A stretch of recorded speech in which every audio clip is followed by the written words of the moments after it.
Bikies freak people out. They deal in guns and drugs and violence and are a problem for most respectable parts of the world. But in 2009, a Hell's Angel was bashed to death in public at Sydney Airport and Australia really declared war. New laws were introduced everywhere, but Queensland was the only state to keep them, and they've only been getting tougher.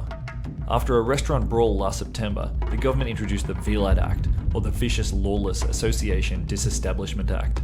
Suddenly, bikie clubhouses were closed as criminal headquarters. Bikies couldn't be seen in public groups larger than 2, and the onus was switched onto bikies to prove they're not part of a criminal organisation, instead of the usual way around. And now, 4 months later, we want to know if the laws are working, and more importantly, if they were justified in the first place. So this is the Queensland Police Headquarters. Got a meeting here with Deputy Commissioner Brett Pointing, whose job it is to get rid of the bikies with Operation Resolute.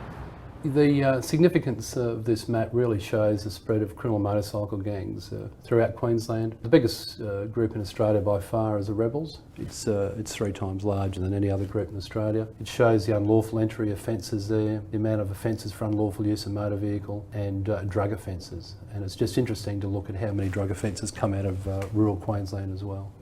How do we know that bikies are criminals? Criminal motorcycle gangs have increased by about 50% in Queensland over the last, or since 2007. So we're seeing very much a growth in criminal motorcycle gangs, I think primarily in response to the growth in the use of recreational drugs in Australia, particularly methamphetamine. And where's the data that proves the correlation between the rise in numbers of bikies and the rise in drug use? It's very, very difficult to actually say to what extent patched members of motorcycle gangs are involved in that. But we do know, whilst they don't have the monopoly on the drug trade, they're responsible for a significant proportion of it. Now it seems to me that you're saying that there's no direct numbers about how many bikies are proven to be in criminal organisations. Wouldn't a statistic like that be quite important to validate this whole operation? Look, it'd be very, very useful, but it's such a fluid environment. So Brett described the whole thing from a police perspective, but I wanted a broader insight. So I visited a professor at Bond University. I think if you look at bikies, we're not seeing the clear-cut evidence that they are the organised crime threat that we've been told they are. We've had claims of organised crime being 10 to 15 billion a year in Australia, and we've seen some claims that bikies get 2/3 of that profit. Well, I'm yet to see any methodology that would credibly say that's the case. You know, we've had these very imposing laws put in place. 3 or more can't gather in public. We're restricting them from trades and things like that. I just wonder, if we just withdrew from doing those things and actually targeted the criminal activity that they're doing, would probably free up a lot of resources that then go into looking at the other groups that are obviously out there committing crime. Now, I'm interested, you said before that undoubtedly the majority of bikies are criminals. Is that true? Well, I think if you go on the data, for instance, the big poll data there, 80% had significant criminal history. So, and that would be an interesting thing for the government to bring out, because they know who the members are, and do an analysis like that and say, well, here are each gang, and here is a breakdown of the criminality within those gangs. And here are the type of charges. So that's what I'm saying. Some of the analysis that we haven't seen come out would be really beneficial, I think, to a more open debate. So we need to find out if bikies are actually criminals or just average Joe Blows. We're going to a bikie barbecue. We're going to go along, have a barbecue with them and see what they're like as people. So this fence is pretty gnarly. How you going? Hey. Hey, mate. Hey, guys. I brought a salad here. I'll chuck it on the table. Yeah. Well, feel free. Feel free. Soft target, We ride around on like wild motorbikes. We dress differently. We're covered in tattoos. We've got crazy haircuts, whatever. We're different to the average Aussie, but we're a soft target. Like, look how bad this guy is, But Mick had said it, that we went to bed as a citizen and we woke up the next day when they passed the laws at 3 o'clock in the morning as a criminal. Look, I'm just going to put it to you. Are you guys criminals?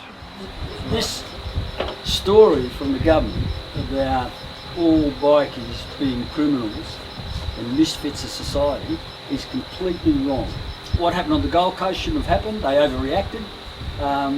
What they're trying to do is crack a nut with a sledgehammer. A large number of us have been members of motorcycle clubs all our lives, and we don't have criminal records. Yep. Do not have criminal records. Pretend I'm Campbell Newman for a second. No. What would you say? I'd ask him what his problem was, for the first thing.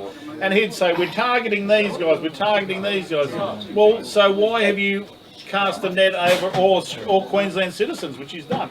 He hasn't cast the net over bikers, he's cast the net over car guys, tattooed fraternity, and their families, which is a huge percentage of working class Queensland. Can I ask, because you're a tattooist, right? And you're no longer legally allowed to practice your trade? From July I won't be able to. Or in July, we haven't got criminal records. So what are you going to do after July? I'm going to start selling drugs.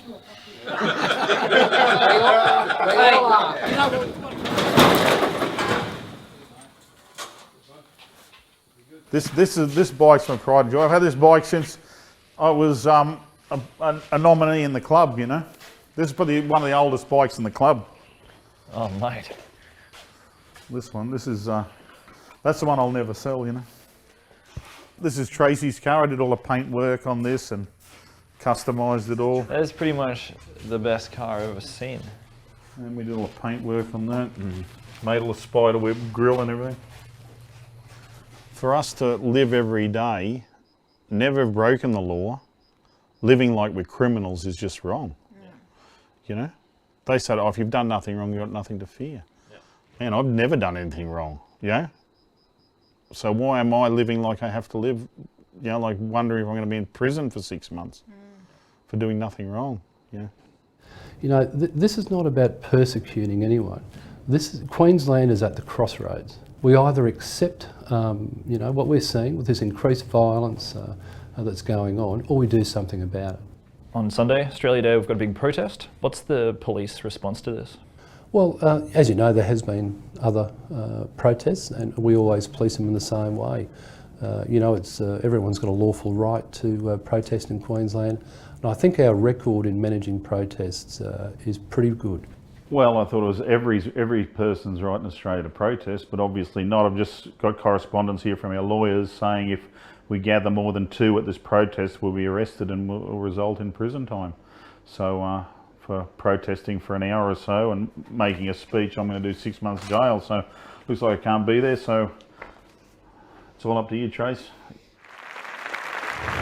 We're pleased to have Tracy and Cassie here as the wife of well-known and respected high-ranking Rebels MC member, Little Mick Kozenko, to speak on his behalf. Come on up, Tracy.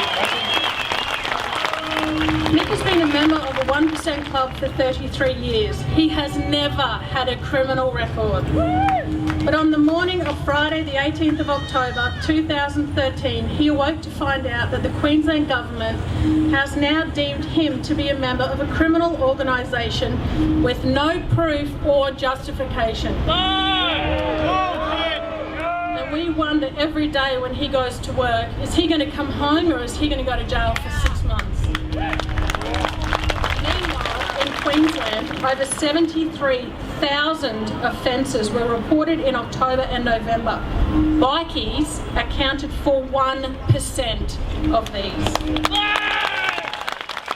And on behalf of all the families that are now living in fear of losing a loved one to these laws, I would like to say thank you for your generous support and donations. Thank you.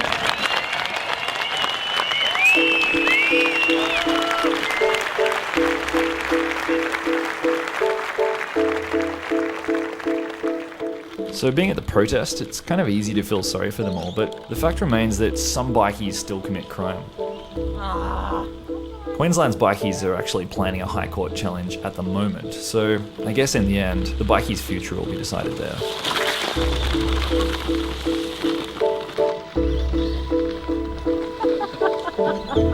Yeah, that's a bikie.